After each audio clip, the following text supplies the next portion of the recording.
What is up, lads? It's CM9 here. Chelsea are through to another FA Cup semi-final. Come on, lads! 1-0 victory over Leicester City at the King Power Stadium today. It was a bit of a sloppy game for about 45 minutes of it, but then in the second half we picked up, courtesy of some great decision-making by one man on the sidelines, Frank Lampard. Some exquisite decision-making, big game decisions that you make on the sidelines, and it works in your favour. Great calls, great substitutions, great everything. The fact that he made those changes at the right time in that game just proved that, we can really just sort of function pretty damn well as a team. So, what I'm going to do is I'm going to proceed in talking about the starting lineup, which was a 4-3-3 formation, as you'd expect, and then go through a certain number of players that didn't actually do very well in that first half, and sort of explain the reasons as to why Lampard made those changes and why we kind of won the game. So the starting lineup was as follows: 4-3-3 formation, Willy Caballero in goal. You'd kind of expect that because he's a cup keeper. Reece James, Kurt Zouma, Antonio Rudiger and Emerson in the back four. Mason Mount, Kante, Billy Gilmour. First 45 minutes for him since the start of lockdown. Well, lockdown cancelled football and then it came back. First 45 minutes since that happened. Willian, Abraham and Christian Pulisic in the front three. Now, as I said before, the first half of that game against Leicester was very poor. We invited way too much pressure in the first half. Leicester City could have even scored a goal early on with some very, very clear-cut chances for them. They missed it. So we were let off, basically. Now, I want to talk about individuality. I want to talk about players from the get-go. I want to specifically talk about Billy Gilmour. Billy Gilmour, I'm happy that he had a bad game. And I know that sounds really strange, but hear me out. Now, we've been singing Billy Gilmour's praises a hell of a lot. If you remember in the Liverpool game, he dominated that game in the FA Cup at Stamford Bridge. He made that midfield his own. He had plenty of space to work with. He was able to pass the ball with relevant ease. Like, Liverpool were not able to handle him at times. If you give him that much space, he can do whatever he wants. Today's game against Leicester is a prime example of what happens when he gets tactically marked out of a game and he's not able to have that space and he's not able to pass forward. If you noticed when he had the ball sometimes in that first half, all he was doing was passing over there and over there. That's what teams usually do, especially in the first part of the season where we had games where midfielders were compact and weren't able to distribute. Like Jorginho, for example, he wasn't able to do this when teams were able to mark him out the game. Leicester did this to Billy Gilmour today, and I'm glad that Gilmour had the experience of this happening to him. If you do not have the space to push the ball forward, if you don't have that space to manoeuvre and give that ball to the place where he needs to go, I don't care who you are. You could be Zinedine Zidane in your early stages of your career. You could be Messi. You could be Ronaldo. You could be any world-class player. They must have had a time in their career when they had a bad game. Like, you're tactically marked out of the game. You're physically marked out of the game. Billy Gilmour had that experience today. So, for him to have a little bit of criticism put on him today, I think that's a little bit harsh. We can allow Billy Gilmour to have that opportunity to, look at that game and think, you know what, I was poor in that game. But I can understand why I was bad in that game. Like, if you saw he had the ball, Leicester had about 5 or 6 players on him any one time. He wasn't able to pass that ball forward. And so, for that reason, he made sloppy passes today. Frank Lampard understood this, and he took him off at the right time. If he was to have kept him on, he would have kept making the same mistakes over and over again, and he wouldn't be learning anything. Frank Lampard would have just looked at that and thought, Billy Gilmour's okay, he can just continue. And that would have been a bad decision. That would have been a bad choice. But Frank Lampard didn't make that choice. He made the choice of taking him off for the first 45 minutes and bringing on Kovacic and Barkley. So Gilmour and Mason Mount came off. Kovacic and Barkley came on. I think Reece James came off as well, and Azpilicueta came on. As soon as we made those changes for the second half, we started to look so much better. The ball distribution, the ball stability was better in midfield, especially when we had Kovacic in the middle. Like, whenever we needed to create something, whenever we needed to sort of reset and create, all the balls got put back to Kovacic, and Kovacic had that ability to just know where to put the ball when it needs to go, and that's a prime example of making the right change to justify what needed to be done. Second half, like I said, we looked a lot better, and especially when Kovacic and Barkley just manhandled the midfield. Leicester in that second half just looked out of ideas. Like, as the game went on, Leicester just looked like they didn't know what they were doing in that second half. They looked poor. I mean, they had the most shots on goal. I think they had like 10 shots. We had 8 in that entire game. But Leicester, like I said, just looked really, really deflated. They couldn't handle the way that we were dominating and distributing the midfield later on in that second half. Credit to Willian. Willian had a bad game as well. Like Willian, his time is up. We all know this. Willian isn't exactly shining any lights at the moment. You know, we all know where his future is lying at the moment. It's not at Chelsea next season. I'd be very surprised if Chelsea even allow him to have a new contract. The only reason we've given him that little contract is because he can see out the rest of the games. A little bit like Pedro. The way that he played that game, especially in the first half, he was terrible. Second half, he was terrible as well. But he gave that assist to Barkley. Let's not forget that. Great cross into the box.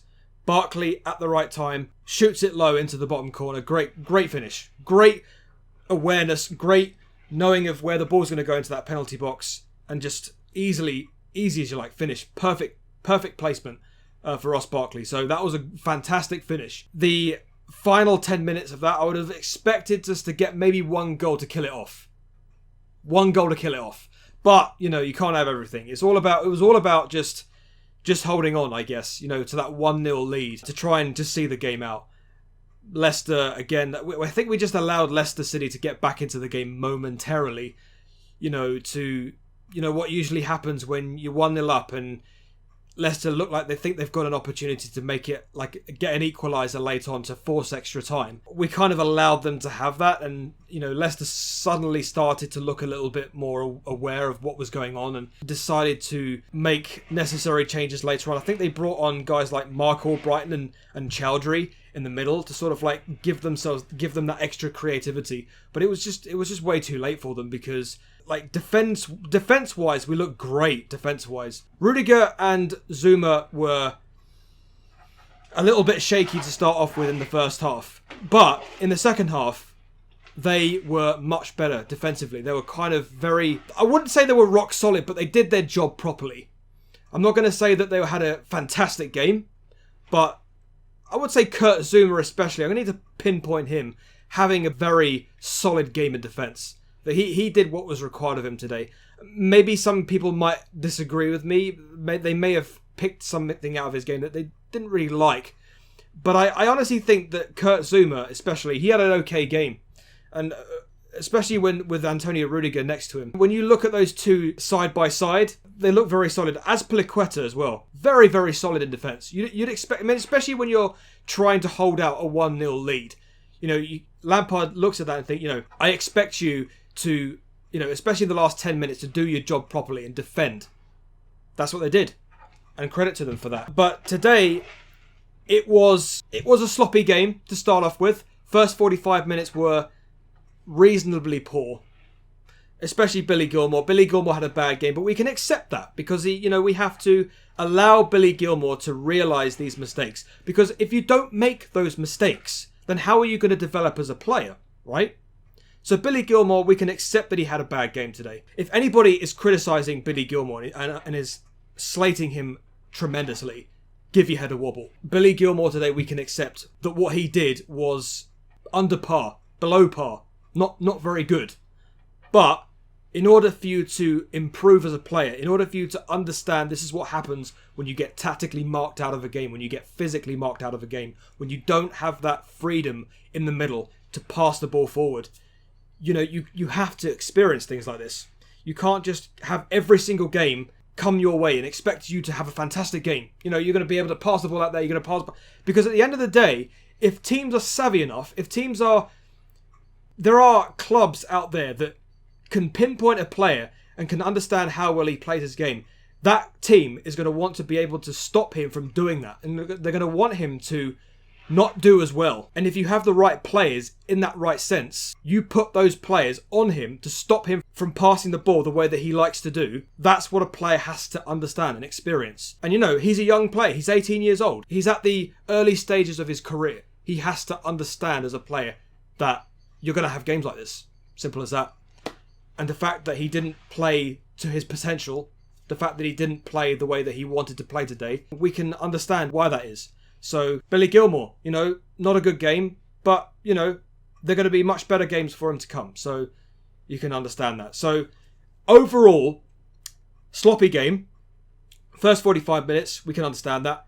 But Frank Lampard with these changes, fantastic decision making. For Lampard to take Billy Gilmour and Mason Mount off, who were under par in that first half, decided to go with Kovacic and Barkley to sort of like give that ball distribution, ball technicality, so we can say, bit more intensity, because in that first half, the midfield and the defence especially just had no cohesion whatsoever. Make those necessary changes, make those big game changes to put the game more in your favour, and for it to work in your favour, and for the result to go your way because of that. We can applaud Lampard for those decisions. If there was a different manager involved, if we look at Sarri, for example, would he have made those same decisions if it was Maurizio Sarri? Would he have made those decisions if it was Antonio Conte? Okay, maybe Antonio Conte we could accept because, you know, if you remember back in 2017, you know, when we lost 3-1 against Arsenal, Antonio Conte made those changes and look, we were champions. So Conte can make those changes. But if you look in his second season, didn't go so well for him. But then fast forward, you look at Frank Lampard. He's making the right changes at the right time. It's getting results for him. So, I mean, you know, we can give him the benefit of the doubt. Lampard made great decisions today. In fact, the last 2 games that we've played, if you look at the 3 games that we've played since the beginning of football again, you know, courtesy of lockdown, you can see that Frank Lampard has been making the right decisions at the right time to put the game in our favour and get the result that we need.